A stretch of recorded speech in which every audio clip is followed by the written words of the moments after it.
अपना बना ले मुझे बाल में।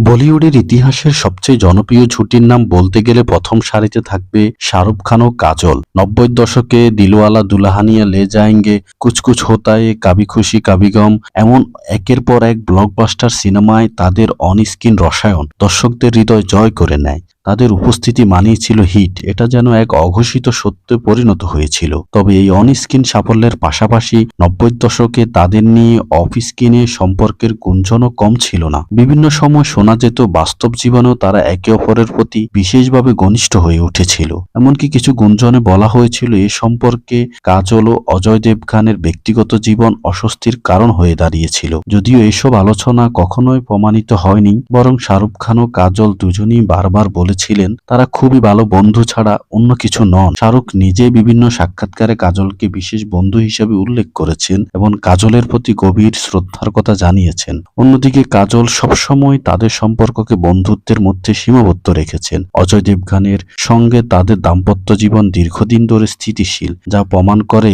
গুঞ্জনগুলোকে বাস্তবতার চেয়ে বেশি ছিল মিডিয়ার তৈরি গল্প। শাহরুখ কাজলের সম্পর্কের আসল শক্তি ছিল তাদের নিখুঁত বোঝাপড়া এবং বন্ধুত্ব। অনস্ক্রিনে যে জাদু তৈরি করা হয়েছিল সেটি দর্শকদের মনে এত গভীর ছাপ ফেলেছিল যে বাস্তব জীবন নিয়ে কৌতূহল তৈরি হওয়াটাই স্বাভাবিক। তবে সত্যি বলতে এই জুটি বন্ধুত্ব আর পেশাদারিত্বের এক উজ্জ্বল উদাহরণ হিসেবে আজও প্রশংসিত।